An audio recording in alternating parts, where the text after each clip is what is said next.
In this interesting episode, guys, we are talking about the 3 following interesting things. Well, the ever quiet Minister of Sport, well, at least this time has done something look very good. So I'm going to give you more about that, provided that you're interested. Number 2, we're going to be talking about Mamelodi Sundowns. Well, they are coping Kaizer Chiefs. Number 3, we're going to be talking about Kaizer Chiefs. Kaizer Chiefs, guys, now they've got something to say that I believe you really need to know what they've got to say. Having said all of that, guys, please stick around, provided that you are interested. Are you interested? Then please do what I just said. To those that will stick around, guys, if you are not yet subscribed, what are you waiting for?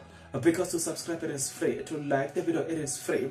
To comment in the comment section below, guys, it is free of charge. Guys, the best form of support, number 1, please, guys, watch as many ads as possible. Number 2, guys, do what others have done. They've just become a member of this YouTube channel. They only click the join button. Number 3, guys, in fact, they are paying from as little as 20 Rand a month. Number 3, guys, please, there's a button called thanks. Click that button. You can donate from as little as 14 Rand a month. It's just a once-off thing. Now, there's an ever quiet Minister of Sport. Well, guys, I don't know what is happening with Minister of Sport, but at least this time he's done something. And this is what actually he has done. Well, what's this? Look, ANCN.co.za have reported that Minister of Sport, Mr. MTHETHWA, have actually done something commendable. Schools sport are the bedrock of the success sport in any nation. That is why we must build a result out of that. 8% of the winning Banyana team graduated from school sport, and we want that young girls here in us to know that it is possible, MTHETHWA said, right?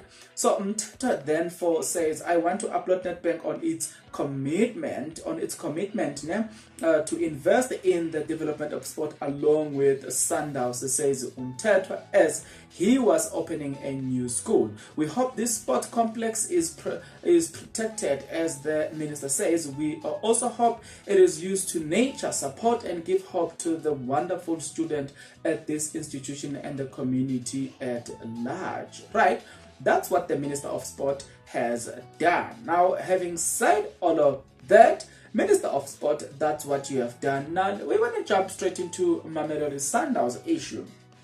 Sundowns, guys, I don't know whether I should say they are very good copycat of Kaizer Chiefs, because what Kaizer Chiefs did, now they are doing it exactly the way Kaizer Chiefs are doing it. This is what they have done. This is what the club chairman has got to say. As the club, we want to spread football in the country as much as possible. Some of our supporters are in the region, and I am sure they will want to see the game. Motsepe told the journalist. Now, by Motsepe, we mean the Hopi Motsepe, the son of Petros Motsepe. So we want to make sure that all our supporters in the country see a nail-biting quality game against the Orlando Pirates. The decision to go to Polokwane is because we want to spread our football in all that region, and our supporters to see the team play in a different place. That's the reason we want to go there, says Umutsepe. But yeah, like I said, guys, this has been the strategy that Kaizer Chiefs have been deploying of lately. In fact, not of lately, Kaizer Chiefs has been doing that actually. They are very good in doing that, right? Now, speaking of Kaizer Chiefs game, Kaizer Motaung, no, why Kaizer Motaung? Oh, look, coach of Kaizer Chiefs that goes by the name Atazwane has got some quite interesting things to say as well. He says, when you look at the balance of play, when you look at the performance of that game, I think we did very well. He says, we were just unfortunate to concede a goal early, and we didn't take our chances. You can see the positive signs. We are on the right track. We want to win every game we play. Not that the game was a must win for us. Every game is a must win for us, right?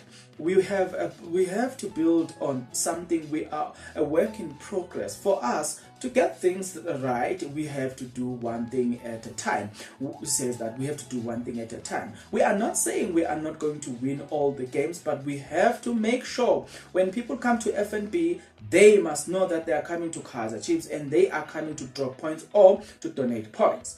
That is where we should start. We are not going to fix everything all at once, but we want to take one step at a time, right? We need look.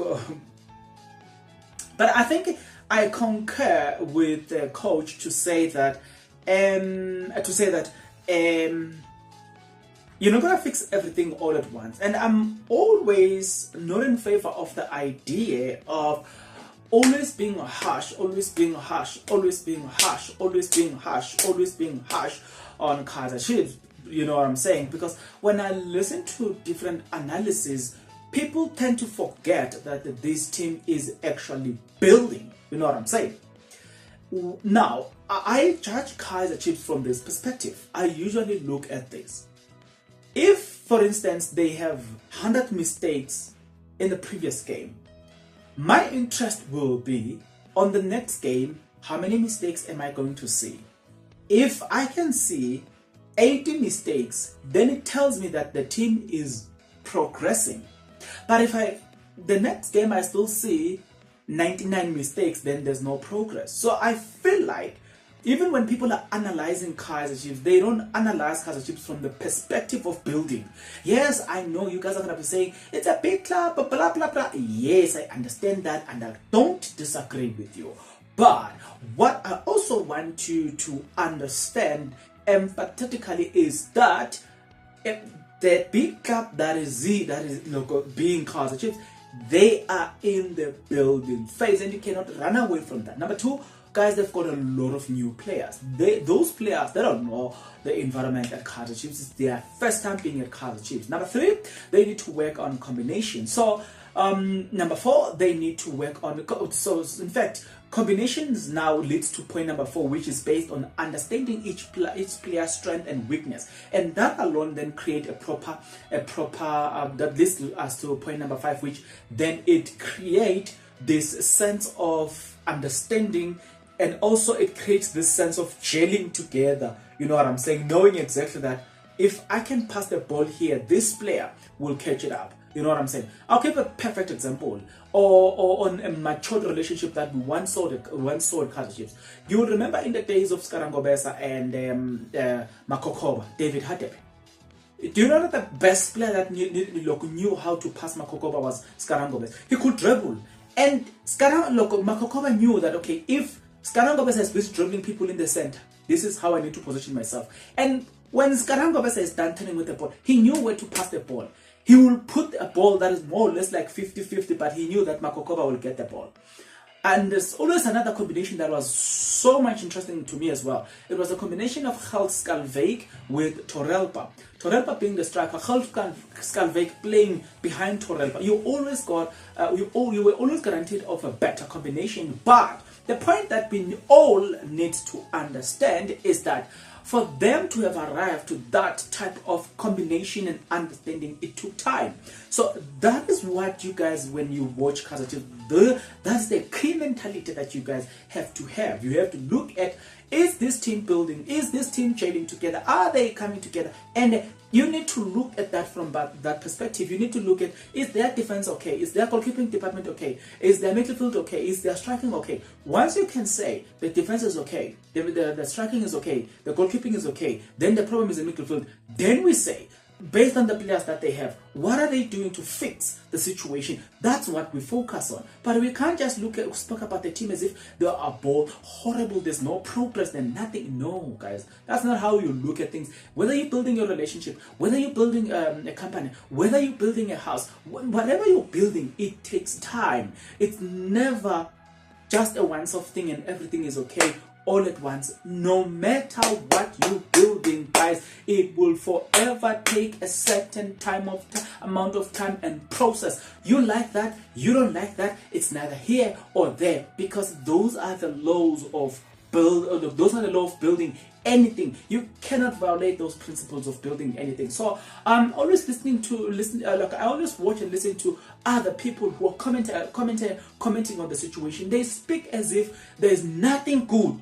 Whereas if you listen to what they said previous season versus what they are saying this season, you find that they are criticizing the midfield, but they are criticizing the midfield as if there's nothing. No, guys, no. Previously, the same team were playing a rugby football, playing that was, everybody was crying about that. The ball was flying on the air. Now the same team is taking the ball on the grass. The only problem is the midfield. What we should be saying is that we appreciate 1, 2, and 3. Let's make it clear that there's a progress here and here and here. The problem is here and here. If they can fix here, our tone and our emphasis should point towards the problem, not to speak as if everything is a problem. No, guys, no. I hate that. But again, you're gonna tell me your opinion. But until the next episode, guys, please take care.